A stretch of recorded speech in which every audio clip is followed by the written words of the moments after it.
I remember the first time I came to one of these Ed Talks. It was in 2017. Eric Skokan spoke on the joys of failure, which I think is a brilliant title to his speech.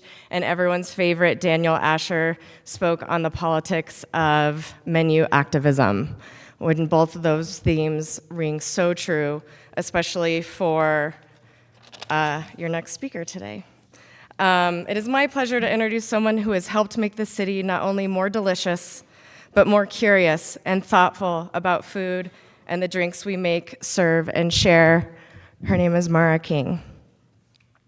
Mara is the Director of Sustainability. We like to call her Director of Impact at Est, and quite possibly one of the most prolific fermenters working in our industry today. What truly defines Mara's work is the way she moves between being a chef and a teacher, sharing knowledge that reaches far beyond the walls of somewhere like the Wolf's Tailor and into the broader community, including many people in this room.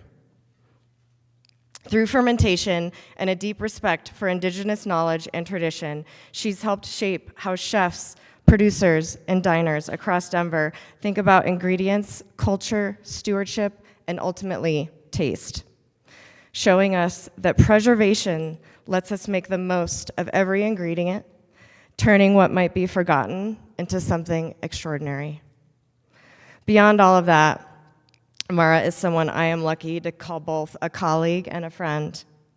Anyone who gets the chance to spend time with her is absolutely better for it. So please help me give a warm welcome to Mara King.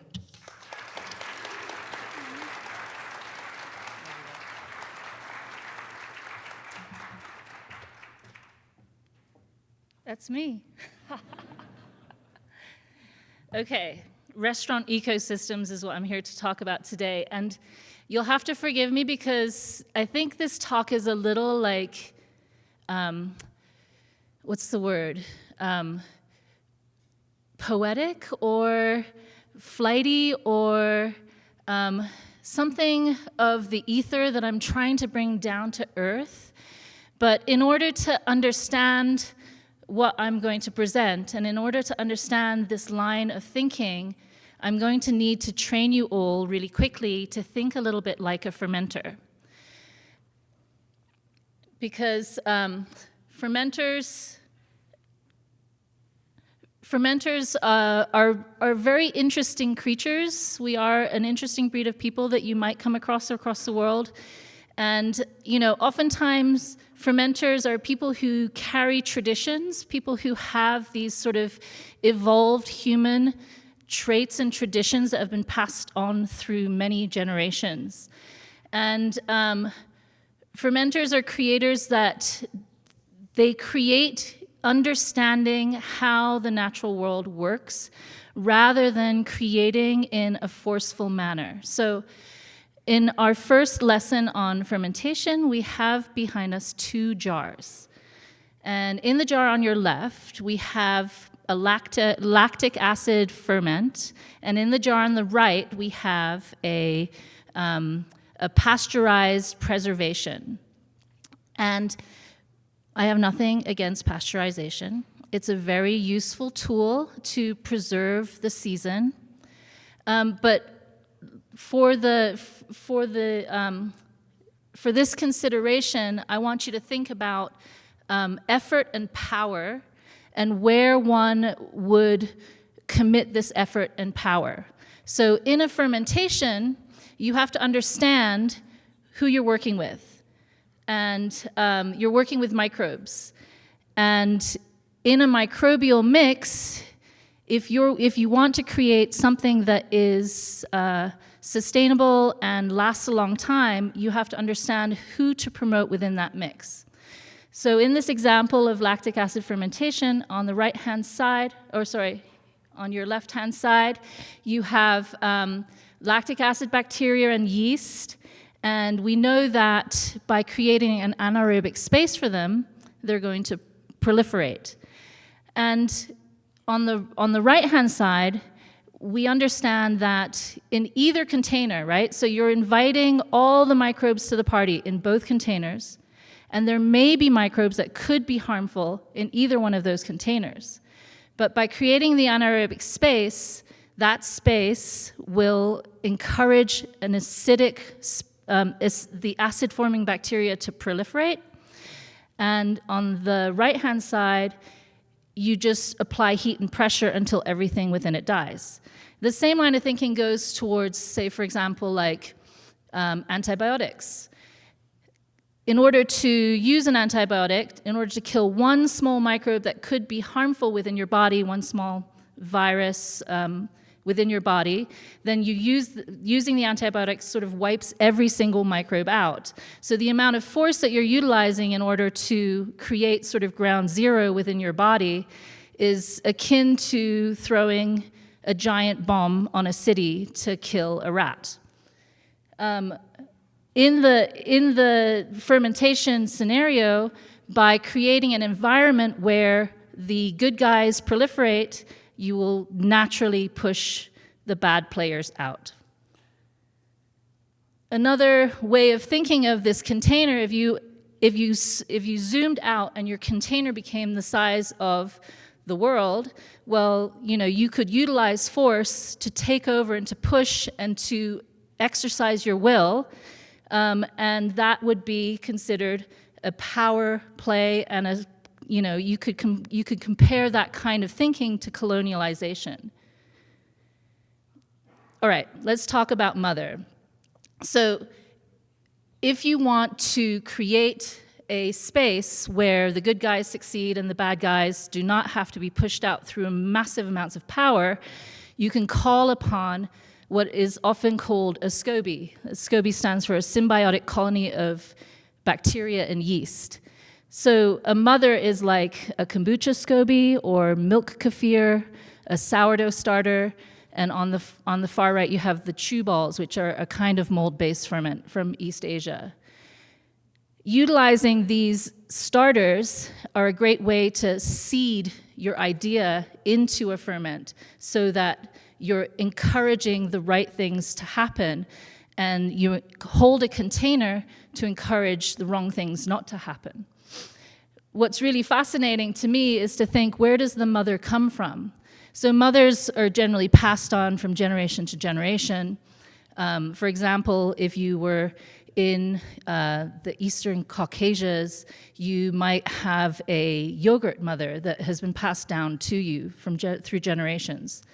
And the yogurt mother has hundreds of different microbes, and by utilizing that mother, you can keep creating yogurt pretty much forever. And when people traveled or had to emigrate in the past, they would bring their mothers with them.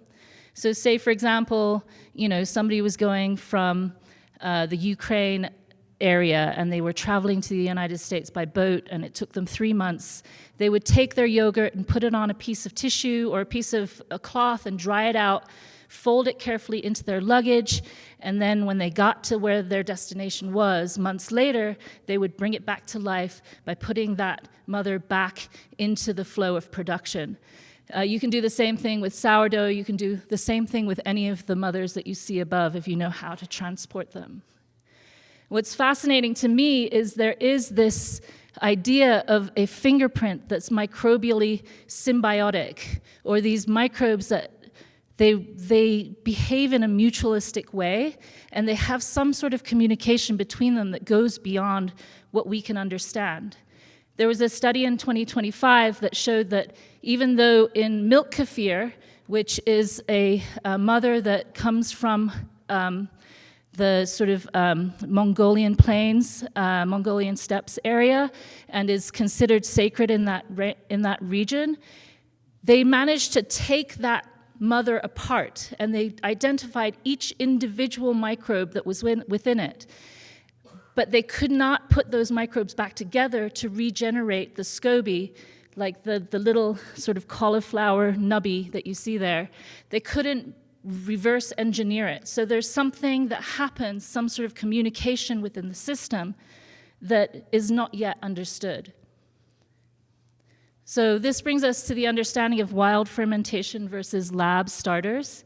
And we are a modern society we've created and we've been able to identify these different microbes that we can utilize for great benefit within humanity.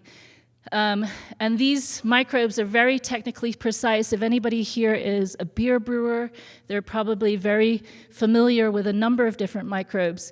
If anybody here has grown koji, you're probably also very familiar with a number of microbes, and you call on them on a day-to-day basis to help do your work. David Zilber, who's quite a famous person in the world of fermentation, he works for a company called Christian Hansen, which is one of the largest producers of these single-strain microbes in the world. And he said they have a rule of thumb in that company, which is never more than 5. They never mix more than 5 microbes in one blend because you cannot predict the outcome, you cannot control the product with more than 5. So that makes it even more remarkable that when you see wild fermented products in the world, and you see here, this is a picture of meju, which is a Korean ferment of beans.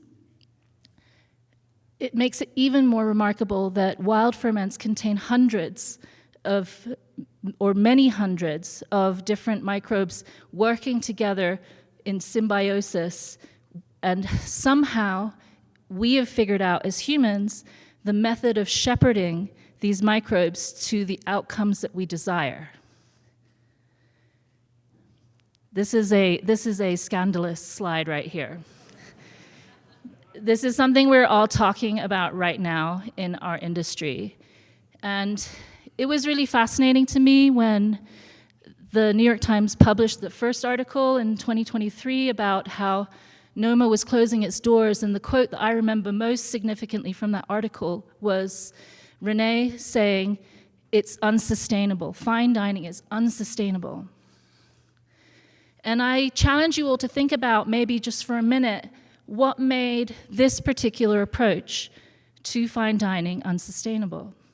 And I think it was about how they thought about, or what they valued within the items that they chose to put in the container of their restaurant.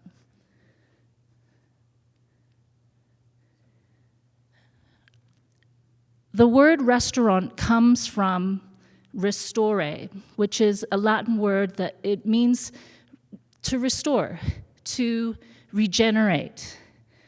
So it's really fascinating to me that the very word for regeneration is within the thing that Renee said was so unsustainable.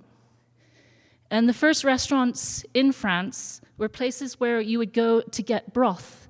You would go to receive something really hearty and uplifting. And I love that the idea for a restaurant comes from this place. But I challenge you now to think about, what do we put within the container of our restaurant? So this is where my large analogy, my poetic supposition is coming into the space and into the idea of a restaurant. What do we put inside the restaurant container? Well, we put people. People come, people go, and there's also the space and design, the equipment. We make choices around that, very deliberate choices. There's knowledge and education. You know, we bring our own culture with us when we open these spaces. We bring technique and we bring ingredients. And all of these things flow inwards and outwards, right? You know, your ideas for space and design can flow in and they can flow out. Your knowledge and education, of course, you create a space where people can come and learn. They're going to bring that information with them when they go. You bring ideas and technique. You bring mastery, and that comes and goes as well. People, I think, is one of the most important ingredients that you put into a restaurant space. People are your creators, your culture carriers, and your communicators. And there are different ways that you can nurture and nourish people, just like our last speaker mentioned, to help create healthy environments for them within your container. Ingredients are the second most important ingredient. Beyond choosing specific ingredients that you put inside of your menu, you can think about each part of that ingredient and how can you utilize it to its utmost. This picture is a visualization from the menu that we did in 2025 at Bruto last winter. And you can see we were thinking very carefully, and we did this same visualization for every part of the menu. This is what I call a menu map. This is the map that we created while we were ideating for menu creation over at Dry Storage. You can see on the right-hand side there are the seasonal preserves that we make all year round, or depending on the seasons. And then there are the daily players, the things that we call upon day to day. And we thought, okay, we know where we have leftovers. How can we utilize the things that we know will be left behind and make them into something new? We also think very carefully about where we stand within our community. For example, there was a project we started with Haken Family Cider where it was just a conversation that Daniel and I had about how to use less limes within our restaurant. I was asking him, is there an apple that is tart enough, and is there a method we can utilize? And we came up with a method of cryo-concentration that has turned into, like, I think 3 separate products for Daniel Haken since. And then finally, I'll just leave you with the receipts. I know that I spent a lot of time at the beginning of my speech talking about the container, but let's think about what these choices do in the long run. Now, it's really difficult to talk about the receipts because it's difficult to find the actual data that you can cross-compare what your decisions, what sort of impact your decisions make. But we have the receipts finally for what we're doing at Dry Storage Mill. And we've realized with information from the Rodale Institute that 1 50-pound bag of regenerative flour can sequester a whole ton of carbon from the atmosphere. And that compares to 24 tons released with conventional flour. So if that is the kind of impact that we can have simply by choosing regenerative farming, can you think of what sort of impact you can have by choosing better methods within your space? Thank you.